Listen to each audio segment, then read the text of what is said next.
Olá!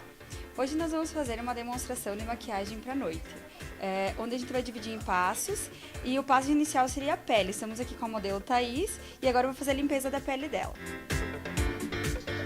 O primeiro passo, então, é a limpeza da pele, onde eu estou usando demaquilante e um lenço umedecido para tirar o excesso de base e tudo. Isso garante que a maquiagem ela fique muito melhor, né? Sem resíduos, que ela fique limpa. Então, estou usando demaquilante só e lenço umedecido mesmo. Uma ótima ferramenta para limpar a pele é o lenço umedecido. Pode ser esses de bebê ou tem alguns para pele também, mas tanto um como o outro é bem útil para deixar a pele bem limpinha e bem visível.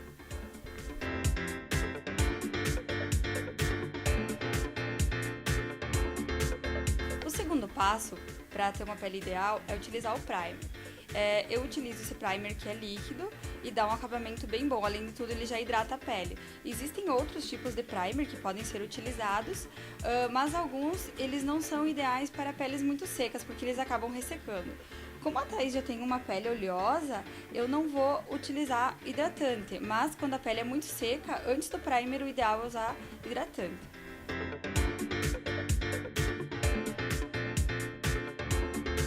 Agora a gente vai esperar uns 2 minutinhos só para secar.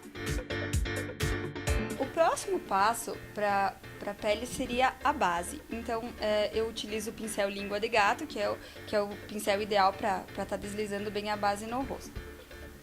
Começo sempre com as regiões mais centrais do rosto.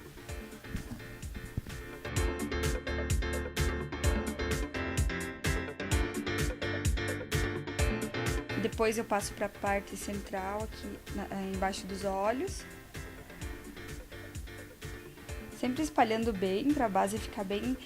Uma coisa que eu uso como uma tática para a pele ficar boa, eu sempre uso um tom de base um pouquinho mais claro que a pele. Por quê? Porque depois, quando a gente for fazer o acabamento de contorno e de pó compacto, aí a gente vai escurecer um pouquinho ela.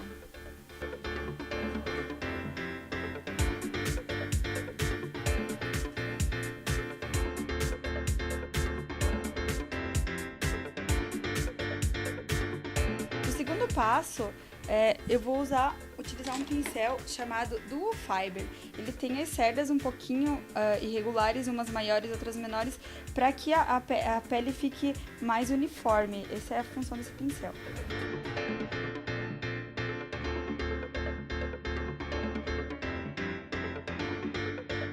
E uma dica bem legal para quem gosta de se maquiar e tal, excesso de produtos causam peles marcadas, então não é necessário você usar muita quantidade de base, porque onde você precisar corrigir, a gente vai utilizar o corretivo, né?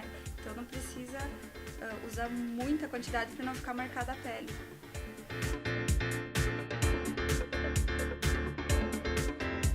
É importante fazer bem a ligação do pescoço aqui, ó, com a base, sempre com uma quantidade bem pequena também, para não ficar marcado, mas para que não fique diferença na cor da pele, né?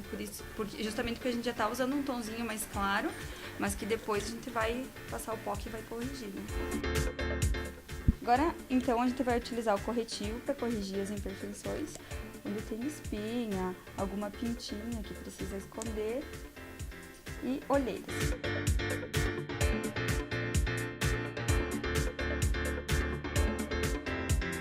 O corretivo, principalmente na parte dos olhos, porque assim, quando você a maquiagem, para ela ficar bonita, a parte central do rosto ela tem que ficar mais iluminada. Então, geralmente também eu uso sempre um tonzinho mais claro de corretivo na região dos olhos, que daí causa aquele efeito. Depois, quando a gente fizer o contorno, vai dar até para perceber como vai ficar desenhado as linhas do rosto, e é isso que cria o efeito, né? O claro com o escuro. Só usar a esponjinha para fazer a finalização, sempre em batidinhas, para ele ir se colocando. A intenção da esponja não é você apertar ou esfregar, porque ela vai acabar tirando o produto. E o ideal seria só dando batidinhas para ele ir se colocando no lugar ideal, né? Vou iniciar utilizando o pó translúcido. A função do pó é selar a maquiagem. Eu acredito, assim, na minha opinião, que é a parte mais importante da maquiagem, porque quando você sela a base, ela vai ficar sequinha, garantindo que a sombra não caia sobre os olhos, garantindo o esfumado ideal depois na parte do olho, e também vai garantir que a maquiagem não escorra, não saia, porque como a base é líquida, então o pó ele vai selar, e a combinação dos dois faz com que dê um acabamento perfeito. Uma das partes bem importantes para serem seladas é a parte embaixo do olho aqui, ó, que é onde a gente passou o corretivo. Que essa parte ela tem que ser super selada justamente para depois, porque a dificuldade das pessoas é o seguinte: quando tu vai passar a sombra escura, cai e borra tudo, porque a base é molhada. Quando ela estiver seca como o pó, não vai ter necessidade de borrar. Se cair um pouquinho, tu pode tirar que não vai marcar. Então agora, como mais um passo de acabamento, eu vou usar mais um pouquinho de pó solto, só que de uma cor um pouquinho mais escura, que vai garantir o contorno. Por quê? A gente às vezes vê naqueles tutoriais usando base mais escura, base mais clara. Também é possível, só que é muito mais difícil. Quando a gente trabalha com o pó ele é mais sutil. Então, ele garante que o acabamento não fique marcado. Então, quando a gente faz em casa, é mais tranquilo também para fazer. Por isso que eu optei por estar usando agora o pó.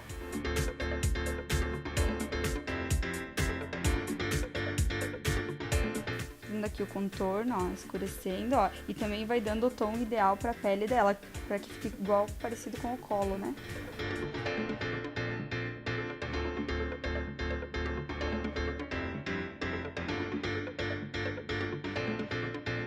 Dica para quem tem a testa maior, assim, que é mais saliente e tal, é escurecer essa região aqui. Quando você escurece, ela diminui.